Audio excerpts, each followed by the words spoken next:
Assalamualaikum warahmatullahi wabarakatuh. Perkenalkan, nama saya Muhammad Mahrus Ali Wahidi dengan NIM 2104411000099.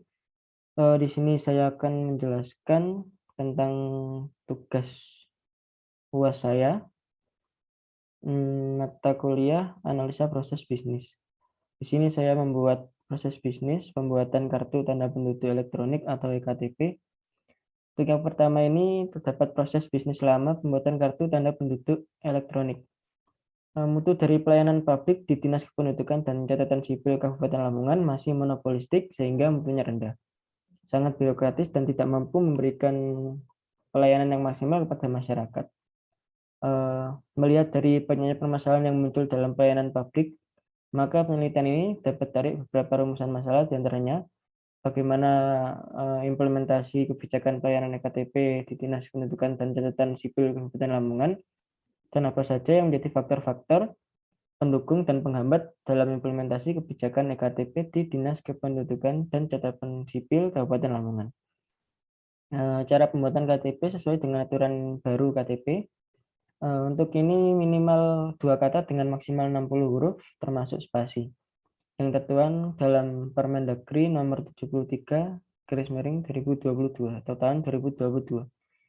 Lalu untuk syarat pembuatan KTP baru diantaranya adalah yang pertama, pemohon berusia minimal 17 tahun.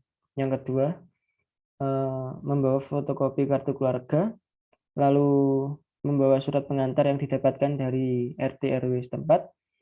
Yang keempat, surat keterangan pindah dari pihak RT atau RW jika melakukan perpindahan. Lalu yang kelima, surat keterangan pindah dari luar negeri, dan surat ini harus diterbitkan oleh instansi pelaksana bagi warga negara Indonesia yang datang dari luar negeri karena pindah.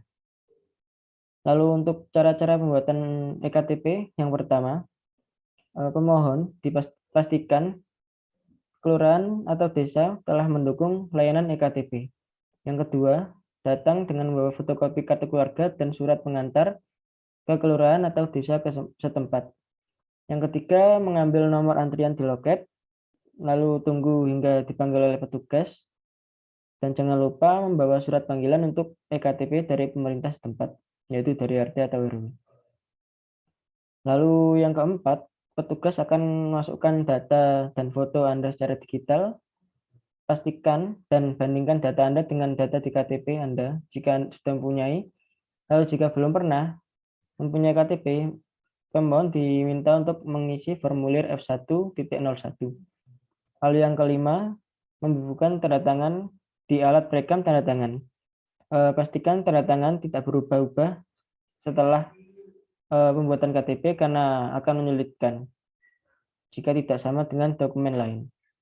Lalu yang keenam, melakukan pemindaian retina pada alat yang telah disediakan.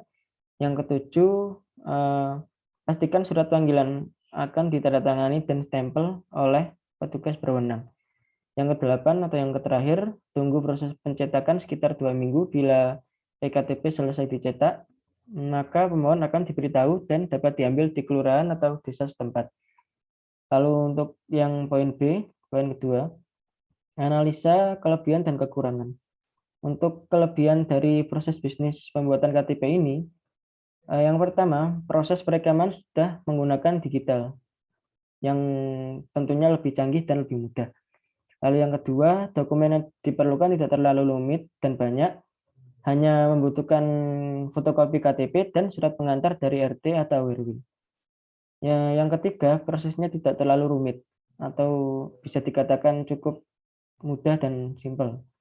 Lalu untuk kekurangan dari proses bisnis pembuatan kartu tanda penduduk, yang pertama adalah prosesnya sangat lama. Hal ini disebabkan bisa saja karena kekurangan belangko dan sistem yang offline.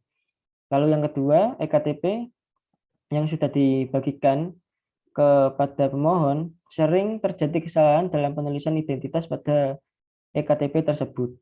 Lalu yang ketiga, tidak ada kepastian waktu kapan EKTP tersebut jadi. Bisa sampai 1 bulan atau bahkan lebih. Kalau beruntung, 1 hari bisa selesai. Yang keempat, jam pelayanan yang kurang nyaman. dari pihak kecamatan. Lalu yang poin ke C atau yang ketiga, perbaikan proses bisnis. Di sini merupakan perbaikan dari proses bisnis yang lama. Bisa dikatakan ini adalah proses bisnis yang baru. Yang pertama, pemohon terlebih dahulu minta surat pengantar dari RT atau RW setempat. Lalu pemohon menyerahkan persyaratan ke kecamatan. Lalu pemohon mengisi formulir F1.01 yang diberikan oleh petugas dari kecamatan atau kelurahan. Lalu yang keempat, petugas masukkan foto dan data pemohon secara digital sesuai dengan formulir F1.01 jika baru membuat KTP. Lalu yang kelima, melakukan beberapa proses perekaman seperti perekaman tanda tangan, sidik jari, dan pemindaian retina mata. Yang keenam, mengentrikan data ke database. Yang ketujuh, Kepala Dinas Kependudukan melakukan approve data atau persetujuan data. Lalu yang ke-8, petugas melakukan pencetakan kartu tanda penduduk. Yang ke-9, kartu tanda penduduk telah selesai dibuat dan siap diserahkan kepada pemohon. Di sini yang saya perbaiki dari proses bisnis lama, di sini tidak ada proses untuk antri mengantri, dan di sini lebih sedikit untuk proses bisnisnya, tidak ribet. Lalu di sini yang poin ke-D, terdapat peta proses bisnis baru. Di sini pemohon ini melakukan perekaman data pemohon, lalu setelah perekaman data dikirim atau pengiriman data, lalu data tersebut disetujui oleh kepala dinas, lalu jika setelah disetujui, KTP tersebut bisa dicetak oleh pihak yang berwenang atau petugas, lalu menghasilkan kartu tanda penduduk atau EKTP, lalu pengambilan kartu tanda penduduk oleh si pemohon. Lalu untuk poin selanjutnya, sub proses bisnis. Nah, di sini sub proses bisnis adalah bagian dari proses yang sifatnya lebih spesifik atau dapat dikatakan ruang lingkup dari proses bisnis tersebut yang digambarkan melalui gambar seperti ini, sehingga akan mengetahui proses tersebut mencakup apa saja. Lalu di sini yang pertama dapat subproses bisnis pemohon. Di dalam subproses bisnis pemohon terdapat 3 hal. Yang pertama, 3 proses. Yang pertama meminta surat pengantar, yang kedua menyerahkan surat pengantar, dan yang ketiga mengisi formulir F1.01. Lalu untuk subproses bisnis kedua adalah untuk yang operator. Di sini terdapat 3 proses juga sesuai dengan Peraturan Menteri PAN-RB nomor 19 tahun 2018. Di sini terdapat proses petugas memberikan formulir F1.01, lalu petugas melakukan perekaman data, lalu melakukan entry data ke database. Lalu yang terakhir subproses bisnis kepala dinas. Sama seperti tadi terdapat 3 proses. Yang pertama melakukan approve data, yang kedua petugas mencetak kartu tanda penduduk, dan yang ketiga kartu tanda penduduk telah selesai. Lalu di poin F, yang selanjutnya terdapat peta relasi. Dan di sini peta relasi adalah peta yang menggambarkan rangkaian kerja lintas unit atau fungsi yang saling berhubungan dan membentuk suatu proses kerja. Di sini terdapat hubungan antara proses bisnis dari pemohon, lalu untuk proses bisnis operator dan kepala dinas. Di sini saling berhubungan. Lalu yang selanjutnya adalah yang poin G, terdapat peta lintas fungsi. Nah, di sini peta lintas fungsi adalah peta yang menggambarkan dan menunjukkan siapa saja pihak-pihak yang terlibat dalam setiap proses bisnis yang tergambar dalam peta proses bisnis. Di sini untuk yang pertama adalah proses bisnis dari pemohon, yang kedua petugas kecamatan atau operator, yang ketiga kepala dinas.